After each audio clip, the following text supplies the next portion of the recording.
She said, "I like attention from other guys. It makes me feel good." I replied, "Then you should enjoy it." That night, I removed myself completely and let her rely on that attention instead. Hey viewers, before we move on to the video, please make sure to subscribe to the channel and hit the like button if you want to see more stories like this. Thanks. I like it when other guys pay attention to me. She said it so casually, like she was telling me what she wanted for dinner. Like it was just a fact about herself, harmless, neutral, something I was supposed to nod along with. I didn't nod. I just looked at her. She was sitting across from me at the kitchen table, scrolling through her phone, not even making full eye contact. "It makes me feel good about myself," she added. Still scrolling. Still unbothered. "Then you should enjoy it," I said. And I meant it. Not in the way a supportive boyfriend means it. Not in the forgiving, mature, secure in himself way.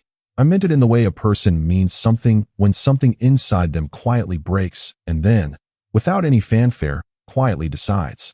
She looked up from her phone then. Finally. But the moment had already shifted. Something had already moved, not in the room, but in me. And I already knew, before that night even ended, that things between us were never going to be the same again. I was 29. She was 27. We'd been together for 2.5 years, living together for the last 8 months of that. Her name was Kara. And up until that kitchen table moment, I genuinely believed I was doing everything right. Let me take you back a little.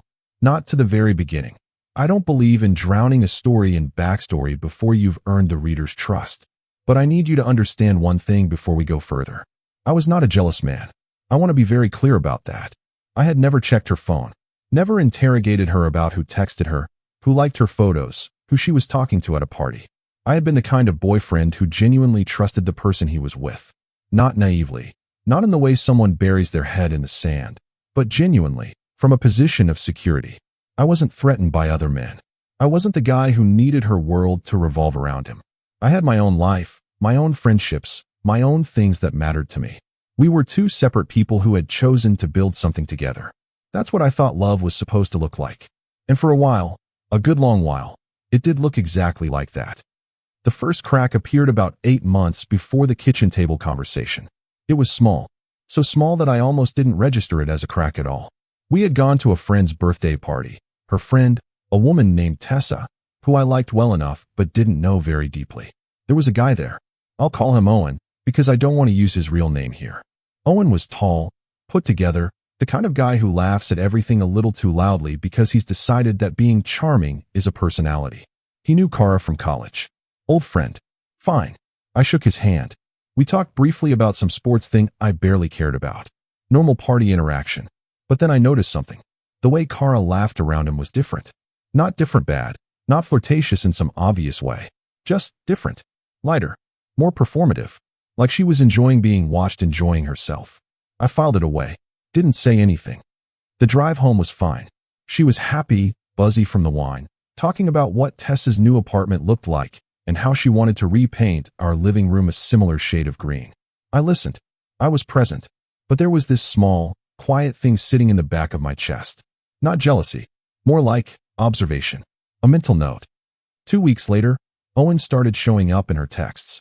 Not constantly. Not in a way she tried to hide. She'd mention his name casually in passing. Owen sent me this meme. It's actually funny. Owen says that restaurant is overpriced. He went last month. Owen. Never urgent. Never obviously wrong. But persistent in the way that background noise becomes deafening when you finally notice it. I still didn't say anything. I told myself I was being mature. Looking back, I think I was just hoping it would resolve itself. It didn't resolve itself. What it did instead was evolve. She started being on her phone more when we were together. Not constantly, but in those small, meaningful windows where your presence used to be enough. After dinner, when we used to just sit and talk. Before bed, when we used to watch something together. Sitting in the passenger seat on long drives, when conversation used to come easily. Now there was this little screen between us that she kept glancing at with a soft half-smile that wasn't meant for me. And again, I didn't blow up. I didn't demand answers. I started paying closer attention. The thing about paying attention is that once you start, you can't stop. Details emerge that you previously trained yourself not to notice. The slight hesitation before she put her phone face down when I walked into a room. The way she mentioned Owen and then quickly pivoted to something else, like she didn't want to linger on the name. The subtle energy shift when her phone buzzed, the tiny flicker of something she quickly neutralized before looking up at me. These things were not proof of anything, not individually, but they were data points, and data points accumulate. About 5 months before the kitchen table moment, I sat with myself one evening. She was out with Tessa and a group of their friends, and I did something I'd never done in any relationship before. I wrote out, on paper, a list of moments that had made me feel uneasy in the past few months. Not to build a case, not to go to war, just to see them clearly. The list was longer than I expected, not because each item was dramatic on its own, but because taken together, they formed a shape. And the shape didn't look like friendship. It looked like someone keeping a door cracked open. She came home that night in a good mood, flushed from wine and laughter. She kissed me at the door, asked if I'd eaten, told me 3 funny stories about things that had happened at the bar. She was warm. She was affectionate. She was present. And that's the part that makes the whole thing so complicated. Because she wasn't absent from our relationship. She was still loving, still engaged, still mine in all the ways that are supposed to matter. But there was this other thing happening alongside it. This parallel track. And she didn't seem to think the two things were in conflict. That bothered me more than I could articulate at the time. Not the attention itself, but the lack of conflict in her. The ease with which she held both things. I waited another 2 months before I brought it up. I wanted to be sure I wasn't reacting from insecurity. I wanted to be sure I had something real to say, not just a feeling I was dressing up as a concern. One Sunday morning, over coffee, when the apartment was quiet and neither of us had anywhere to be, I said it. I've noticed you and Owen text a lot. She didn't flinch. We're just friends, she said. I know, I said. I'm not accusing you of anything. She looked at me then, studying my face the way you study someone when you're trying to decide what kind of conversation this is. Then what are you saying? She asked. I'm saying it's more than just texting, I think. I said. The way you light up when he messages you. The way his name keeps coming up. She set down her coffee. You're being jealous, she said. I don't think I am, I said. I think I'm telling you something felt off to me and asking if we can talk about it. Silence. Then, there's nothing to talk about. He's a friend from college. I'm not doing anything wrong. I know, I said again. But how it makes me feel is still real. She sighed. Not meanly. More like someone exhaling patience. I can't control how you feel, she said. But I'm not going to cut off a friend because you've decided to be insecure about it. I didn't push further. I absorbed the word insecure and turned it over in my mind. Was she right? Was this just me projecting? I genuinely didn't know. The months that followed were a kind of quiet negotiation I was conducting entirely with myself. I watched my own reactions more carefully. I asked myself, over and over, whether I was being irrational. I tried to be honest with myself, brutally, uncomfortably honest. And what I kept arriving at was this. I wasn't afraid she was going to leave me for Owen. I wasn't even sure anything physical was happening. What I was troubled by was something harder to name. The sense that she was getting something from that connection that she wasn't fully accounting for. Not hiding it exactly, but not being honest about it either. There's a difference between keeping something private and keeping something unexamined. And then we arrived at the kitchen table. She'd had a long week at work. She'd told me about it over the past few days. A project that wasn't going the way she wanted, a coworker who kept undermining her in meetings, the kind of accumulated professional frustration that makes you feel invisible. I had listened. I had made dinner twice that week specifically to give her something to come home to. I had rubbed her shoulders on Thursday night while she vented about the meeting for the 3rd time. I had done all the things you do when you love someone and they're struggling. And then, Friday night, she came home lighter. Visibly. Almost glowing, actually. I noticed it immediately. Good day? I asked. Better, she said. She set her bag down and pulled her phone out and looked at it with that soft smile. That specific smile. Owen texted me something really sweet, she said. Just checking in on how the week went. That's nice, I said. Carefully. Measured. She sat down across from me at the kitchen table. He always knows the right thing to say, she said. I looked at her. He just pays attention, you know, she continued. It's nice to have someone notice you. Something moved in my chest. Not a crack this time. Something larger. I notice you, I said. I know, she said. But the way she said it didn't land the way I wanted it to. It landed like a consolation prize. And then she said it. I like it when other guys pay attention to me. Scrolling. Phone in hand. Not even pausing. It makes me feel good about myself. I looked at her for a long moment. She didn't look up. Then you should enjoy it, I said. And she did look up then. Finally. What does that mean? She asked. Exactly what I said, I told her. If it makes you feel good, you should enjoy it. She searched my face for the argument she was expecting.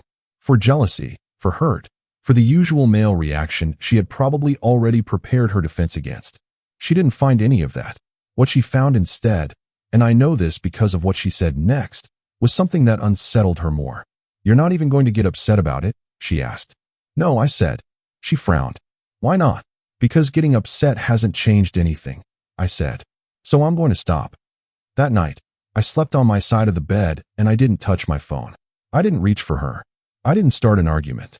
I just lay there in the dark and let the decision I had been circling for months settle into something final. I wasn't going to fight for attention in my own relationship. I wasn't going to compete with Owen or whoever came after Owen.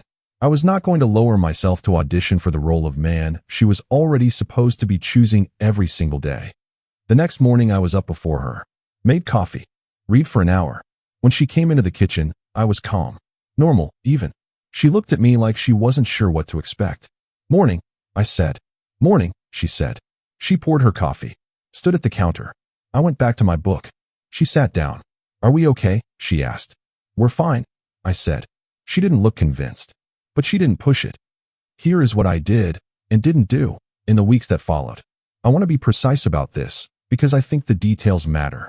I didn't become cold. I didn't manufacture cruelty. I didn't start ignoring her phone calls or leaving her on read. I didn't start flirting with other women to make a point. I didn't do any of the petty, retaliatory things that might make for a more satisfying revenge story. What I did was simpler, and in some ways, more devastating. I stopped initiating everything. I stopped being the one who texted first. I stopped being the one who suggested plans. I stopped being the one who reached across the couch for her hand. I stopped being the one who noticed when she seemed sad and asked about it. I stopped filling in the silence. I stopped being the gravity that held her orbit steady. And I let there be space. Real space. The kind that, when you've been used to someone constantly moving toward you, feels like falling. The first week, she didn't notice. Or if she noticed, she interpreted it as a temporary mood. She had Owen and the others filling her phone with good morning texts and funny videos and small confirmations that she was interesting and worth someone's time. She had the social energy of a woman who had never really had to wonder whether people found her compelling. She was fine. She was fine, and I was quiet, and nothing dramatic happened. The second week, something shifted. Small things. She mentioned wanting to try a new restaurant and then looked at me, waiting for me to say, let's go Saturday. I said, that sounds like a good idea. She waited. I went back to what I was doing. She booked the reservation herself. She told me the time. I said sure. At the restaurant, she was talkative, almost unusually so, filling up the space between us with stories and observations and a kind of cheerful energy that I recognized as performed. Not fake exactly, but performed. Like she was working harder than usual to make the evening feel like what evenings between us used to feel like naturally. I was present. I was warm. I listened. I asked follow-up questions. But I didn't lean forward the way I used to. I didn't mirror her energy back at her.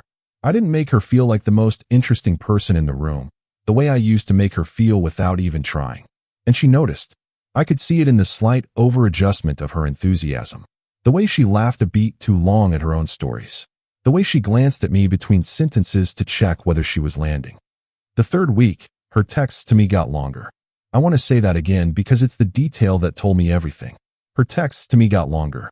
They had been getting shorter and shorter for months, the natural result of someone diverting their conversational energy elsewhere. But now, unprompted, they were long again. Detailed. Checking in. How's your day going? What are you thinking for dinner? I saw this thing and thought of you. She was redirecting her attention back toward me. Because the thing about attention is that it doesn't disappear when it stops being received. It just redirects. And hers, when it stopped finding me waiting on the other end with open arms, started looking for me in a different way. Not a bad way, just a more searching way. I want to pause here and be honest about something. This was not comfortable for me. I was not enjoying this. I was not sitting across from her at dinner thinking, yes, this is exactly what she deserves. I was grieving. Quietly, daily, steadily grieving. Not the relationship that was ending, but the relationship I had believed I was in.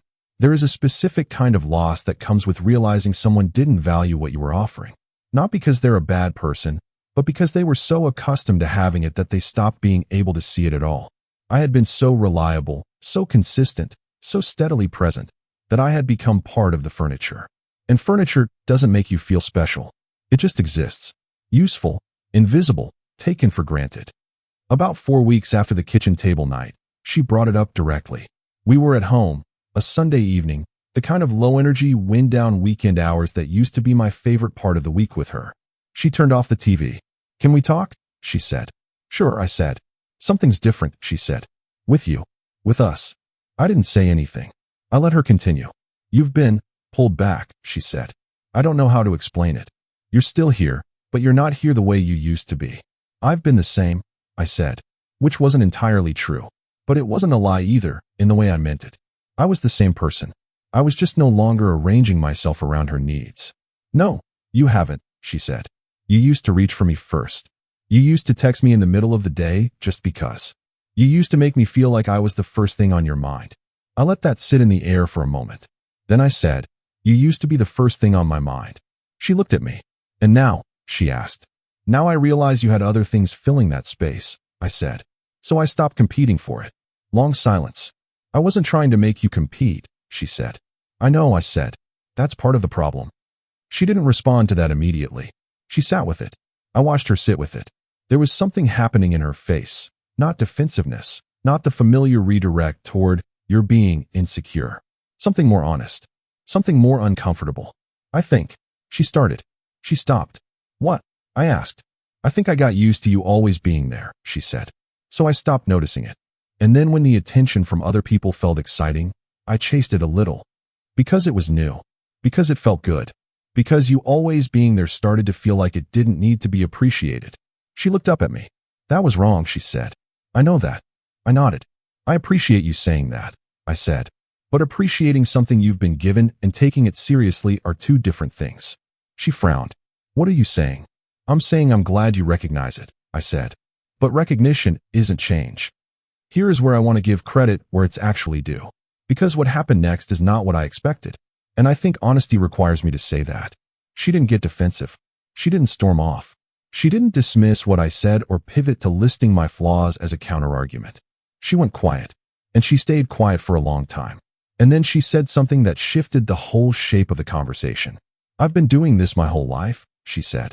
I looked at her. "Needing external validation," she continued. "Needing someone to notice me. Even when I have something real right in front of me."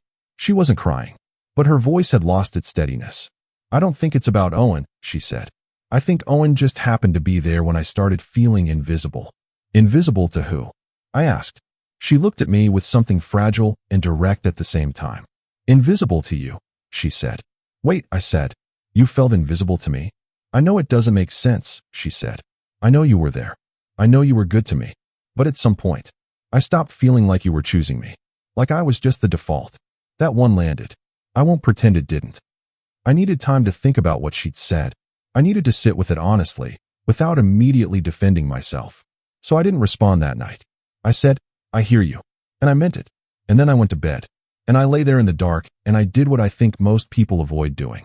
I tried to be fair. Not to her. Not to me. To the truth. Had I been present? Yes. Had I been reliable? Yes. Had I been making her feel seen and chosen? Or had I assumed that being present and reliable was enough? That's a harder question. That's the question that kept me awake until 2 in the morning. The next morning I brought it up again.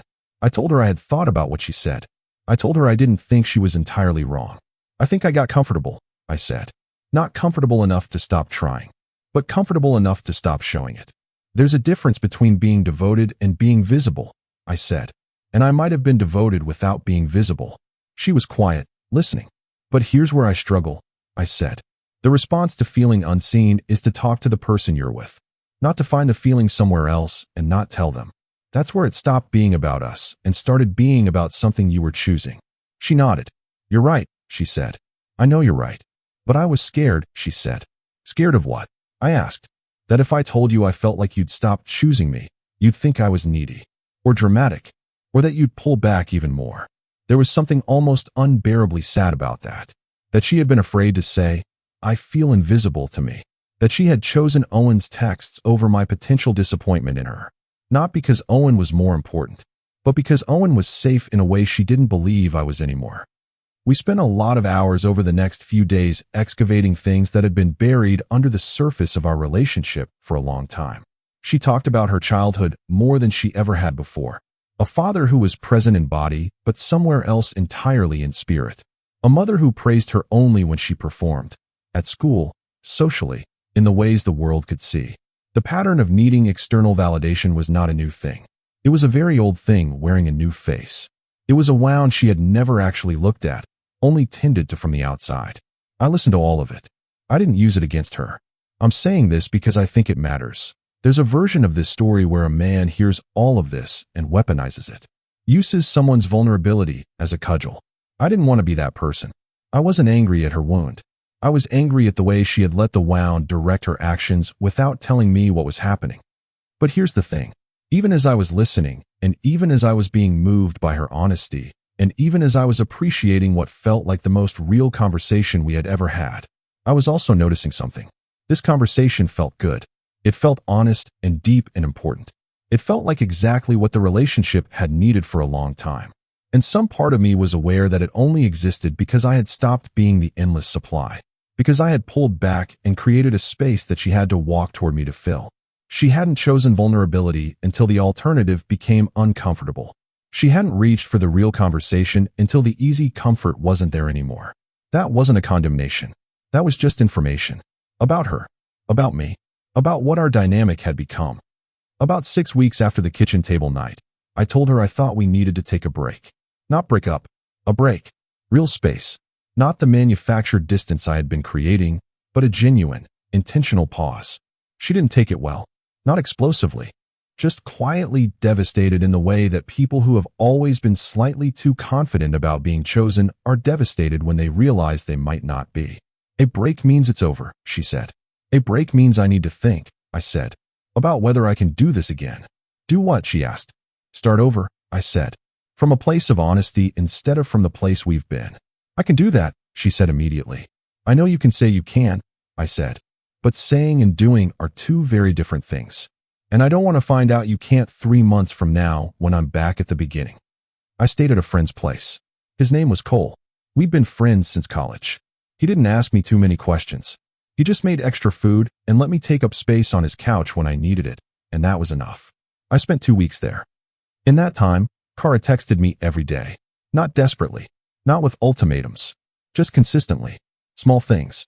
Thought of you when I saw this. Finished the book you recommended. I've been thinking about what you said. She was doing the thing I had wanted her to do for months. She was reaching first. She was noticing first. She was making me feel like I was on her mind. And I want to be honest, it felt good. Of course it did. That's the complicated part. But here's what I had learned in those 2 weeks by myself. A person can change their behavior without changing the wound beneath it. And a behavior change that comes from fear of loss is not the same as a behavior change that comes from genuine understanding. I needed to know which one this was. Not as a test. Not as a punishment. But because I had spent 2.5 years building something with someone I thought I fully knew. And I had discovered there was an entire architecture beneath her surface that she had never shown me. And that architecture needed to be addressed, not by me, but by her. In real, sustained, unglamorous work. Not because I demanded it, but because she understood that the version of herself who kept cracks in the door and chased external attention whenever she felt unseen was going to keep burning through good things. 2 weeks in, I went back. Not moved back in. Just went back. We sat in the living room. She had repainted it, that green she had mentioned after Tessa's party. I noticed. When did you do this? I asked. Last week, she said. I needed to do something. It looks good, I said. She smiled. Small. Careful. I've been talking to someone, she said. A therapist. I looked at her. I've only been twice, she said. But it's all ready. She paused. There are some things I didn't understand about myself that I'm starting to understand, she said. The validation thing, I said. Yes, she said.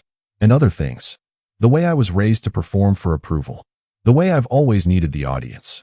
The way I've never been able to sit in a relationship that felt stable without trying to destabilize it slightly. To test it. To see if it would hold. She looked at the repainted wall. I think I've been testing you for a long time, she said. And I don't think I was conscious of it. We talked for 3 hours that evening. Not arguing. Not renegotiating terms. Just talking. Honestly, in a way that I hadn't felt since the first year of our relationship when everything was still new enough to require attention. She told me things she had never told me. About her parents' marriage.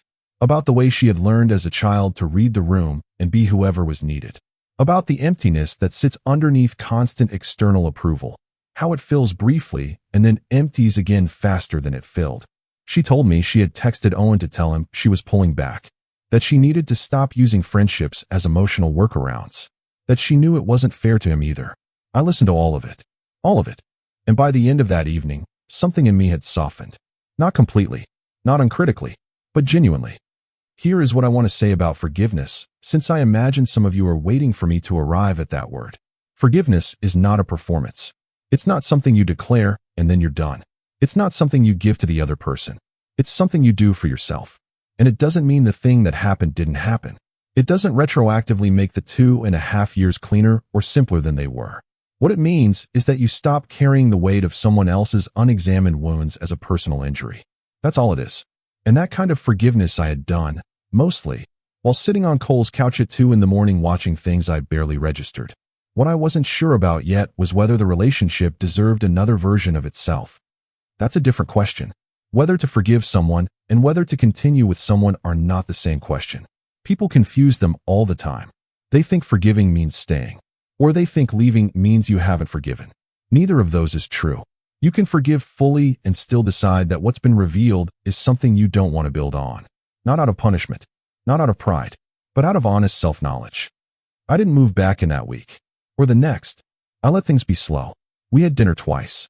She came to a thing of mine, a friend's birthday, actually, an irony I didn't miss, and she was different. More contained, more attentive, less performing for the room. She checked in with me during the evening instead of orbiting the social space freely and expecting me to remain in place. It wasn't that she had become someone else. She was still charming and funny and socially magnetic. She was just more anchored to me. And I noticed. The third month after the kitchen table night, we had one more hard conversation. The hardest one, actually. I need to tell you about it honestly, because it's the moment that decided everything. We were walking. Evening, late spring, the kind of weather that makes you feel like things can start over. I said, I need to tell you something. Okay, she said. When you told me you liked the attention from other men, I said. And I said then enjoy it. I didn't say it because I was being cool about it. I said it because something in me stopped. Stopped what? She asked. Stopped trying, I said. Not out of spite, but because I realized I had been trying so hard, for so long, to be enough for someone who wasn't sure they wanted to let me be. She was quiet beside me, walking. And in those weeks after, I said, when I pulled back, that wasn't me being strategic. I wasn't playing a game. I was surviving. When you love someone and you realize the love hasn't been landing the way you intended it, I said, you have to protect yourself. Even if you're still there. Even if you stay. I looked at her. I want you to understand that, I said. What I pulled back from wasn't you. It was the dynamic. It was the version of us that had gotten so comfortable that we'd stopped actually seeing each other. She stopped walking. I stopped too. She was looking at me with something in her eyes I hadn't seen in a long time. Not guilt. Not defensiveness. Something more open than that. I want to rebuild it, she said. The version where we actually see each other. Not as a project, she said. Not because I'm scared of losing you, but because I think what we have, what we could have, is worth more than what I was settling for before, including what I was settling for inside myself. Long pause. But I don't need you to decide right now, she said. I want you to take the time you need. Because I don't want you to come back to me because it feels comfortable. I want you to come back because you genuinely believe I've changed. And I haven't proven that yet. I know that. That was the moment. That sentence. That self-aware, unhurried, no performance sentence. That was the most real thing she had ever said to me. I moved back in 2 weeks later. Not as a decision made in emotion. As a decision made in clarity. I want to be honest about what that looked like, because I don't think love stories owe you a certain ending. Things were not instantly perfect. There were still moments of friction. Moments where old patterns tried to reassert themselves. Moments where she picked up her phone and I felt the old tension creep into my jaw. Moments where I had to remind myself that observation is not the same as suspicion. That awareness is not the same as surveillance. That trusting someone who is genuinely trying to be trustworthy is not the same as trusting blindly. We learned, slowly, how to tell the difference. She continued therapy, not because I required it, because she had realized it was for her, that it was the thing that was making it possible to see herself clearly enough to actually be present in a relationship without needing the audience. Owen dropped out of the picture entirely, not because I ever asked her to cut him off, but because when she stopped using him as a source of validation, the friendship didn't have much structure left to it. They'd been connected by a need she no longer had, at least not in that form. When the need went away, so did the daily check-ins. She didn't mourn it. She told me that was interesting to her, how quickly something that had felt so essential became something she barely thought about. That's what tells you it was never really about the person, she said. It was about the feeling. And when you find better ways to get the feeling, the old shortcuts lose their appeal. 6 months after the kitchen table night, we were better than we had been in years. And I say that with full awareness of how that sentence sounds, how neat it is, how much I would have distrusted it if I'd heard it told to me by someone else. But here is what better actually meant in practice. Better meant that she told me when she felt unseen instead of finding someone else to see her. Better meant that I made visible the effort I had always been making silently. Better meant that we had hard conversations before they became unbearable silences. Better meant that when I reached across the couch for her hand, it was because I wanted to, not because I was managing the distance between us. Better meant that she reached back. I want to say something directly, because I know there are people reading this who are in some version of what I was in. Not exactly this version. Maybe the details are different, but that specific dynamic.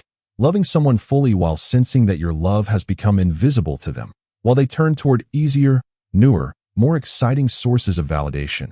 That experience is more common than anyone talks about. And the temptation, when you're in it, is to either fight for it in ways that humiliate you, or collapse in on yourself and start accepting less than you should. I didn't do either. What I did was stop performing availability I hadn't been given a reason to feel.